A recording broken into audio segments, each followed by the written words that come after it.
The first one is how to increase website traffic through your email marketing. And the second is payment gateway options. If you're doing any kind of e-commerce, you know that there's that intermediary that something captures and processes the card before it ultimately gets sent to your bank account. And so there's options there, and they make a difference in the experience and the ease of use. So we'll take a look at those again. But first, back to that traffic piece and your email marketing. So your growing your email subscriber list is a key way to grow website traffic, because it's another way to get top of mind. People aren't just thinking about coming back to your website on a regular basis, right? They need to be prompted, reminded, something top of mind, and your email marketing can do that. So to do that, you got to back up and you got to start with the basics by growing that email subscriber list. Okay, so to do that, you need to have probably at least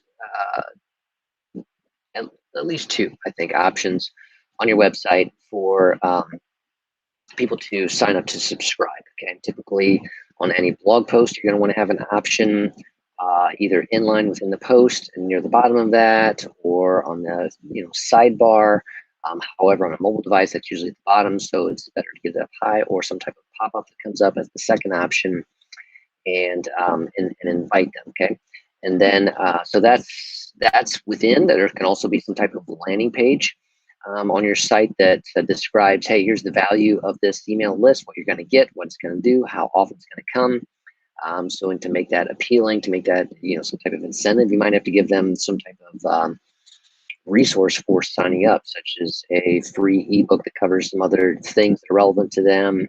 A simple coupon code, I don't know, those type of things, some type of incentive to get people to enter their email address. So that's going to be important. You want to grow that healthy subscriber list. Okay, that is growing the list. Then you got to get out good content. What's going to make them read the email and then go over to the website, click through. Okay, so number one, the subject line has got to be kind of actionary, capturing, captivating. Okay, so you need to play with that. It can't just be boring. Take a look at that email subject line, because that's the first thing they're going to scan and see, and they're going to make maybe some decisions based on that, whether they're going to skim the email. Second thing is make it skimmable. Okay, they need to be able to scan through that email and understand what it's about quickly, to see if something captures their interest with an easy click-through button to get over to the article on your website. So it's got to be scannable with a clear link to get over there. So think about those types of pieces there. And then you want to try to send as many personalized emails as you can. So if you can segment your list, they came in with a certain intent, they have an interest in maybe on your landing page, you have an option, what are you interested in? A, B, C, or D, all of the above kind of thing. And then let's say they sent B, okay, so maybe that topic is, in our case, maybe it's SEO, right? And so that's what they want to receive on. So then personalize that, so they're only getting emails that are on SEO, and you're integrating the simple things that you can do, the merge fields in emails, so that it's hey Brian, got a new SEO article for you today that you're going to want to check out that does X, Y, and Z.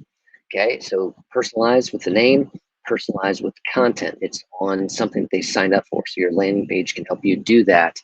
And then lastly, you got to make sure that they are mobile friendly. A lot of services are doing that today, but be aware that if you try to custom code in a email template, you might not be getting that. So you want to use the template builder systems that they offer within the email system. So I'm thinking about a MailChimp, a MailerLite, a Constant Contact, those types of services. There's a lot of them out there that do those things.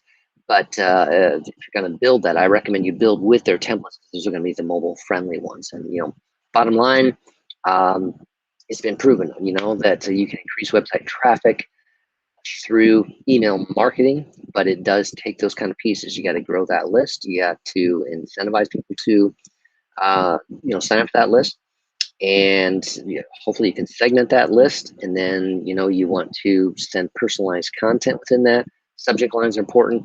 Scannable content that clicks over to that actionable item. Multiple pieces there. So if you need help with that, you can reach out to our team. We'd be glad to touch base on that. Okay. Second thing I want to cover is e-commerce gateways. Okay. So, and I should reference that on the first one, I do have a blog post about that, of course. Go to digitalhill.com, how to increase traffic using your email list on our blog. And, you're going to get more details than what I just covered here. It goes into a little bit more, has some links out to some other pieces there. So make sure you check that out. Second one is the latest blog post on payment gateway options for your website. Okay, so again, the essence is that anytime there's a transaction on your website, it's using some type of gateway, something that is capturing a card, validating that card, doing an initial, yes, we validate that for the price, whatever it is, $75, and then ultimately it delivers those funds into your business bank account after that, right? That's the gateway. Not all gateways are created equal. So authorized.net was an old standard, and they're still out there. But they're old.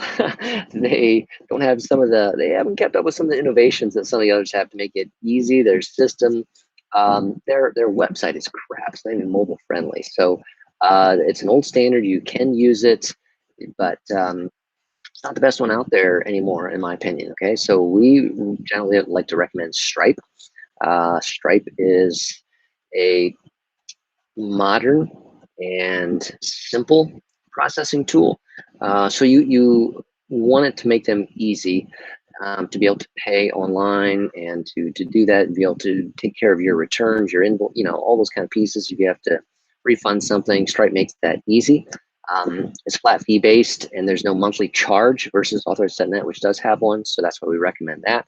Now, when I talk about easy for the user experience, I'm particularly talking about one that is not, and that's PayPal. PayPal is a payment gateway, but man, just a crappy experience on that one because you're always going to bounce out. It says, pay with PayPal, and it bounces out to a new web page, and you have to do this thing on PayPal, log in or whatever, and choose all your do I have this card or this card? Which one do I want? And do that, and then processes it and it says, do you want to return to the site? And it returns you hopefully back there somewhere. That's not a great consumer experience. It's not quick. It's not easy. PayPal is a payment gateway. Not one that's highly recommended there. And some of the other newcomers that are out there, Square. Okay, you've heard of Square. You see that a lot in the the mobile app realm or those swipe cards, different pieces. You go to a coffee shop, often they're using Square. So Square does have for e-commerce sites as well. So you can do that. If you're a coffee shop and you sell online and in store, you can use Square, and it was all one system. So that's a benefit of Square. It pretty much makes it easy. It has, I like the fact that it has that capability to, remember by email address. So it can kind of, pull up, hey, this email address was tied to this card. Is this use that what you want to use? You have to verify something, send the code, so it's secure in that way. Takes care of that. Okay. There's other newcomers out there within systems. So Shopify has their own payment gateway called ShopPay. That's pretty slick if you're using Shopify, and it also has that kind of remembering feature that is quick. It's kind of like an Apple Pay type deal.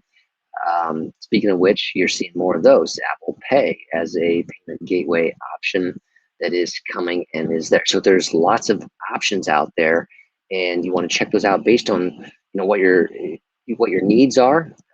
Is it just for the website?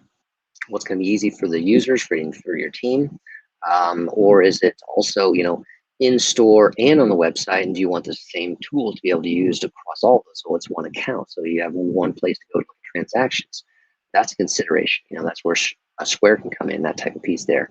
So just want to make sure you're aware of those, and make sure for sure that you're aware that there's more than PayPal out there, so that you can get beyond those. So that's it. You can learn more about that. I even talk about the associated fees and a few other options in the blog post on Digital Hill's website. Again, this is important for somebody doing e-commerce, somebody taking donations, somebody having a course or a subscription. simple, byproduct, all those kind of things on a website, which is more important these days, giving people, immediate access to pay for something, to put down payments on something, whatever, to have that transaction need to be secure, need to be frictionless. And that's what we want to talk about in that blog post. So that's what I got covered for today. Hopefully that's helpful to you, keeping you up to date with things on the web. This is Mike. Over and out. We'll see you next time. Take care.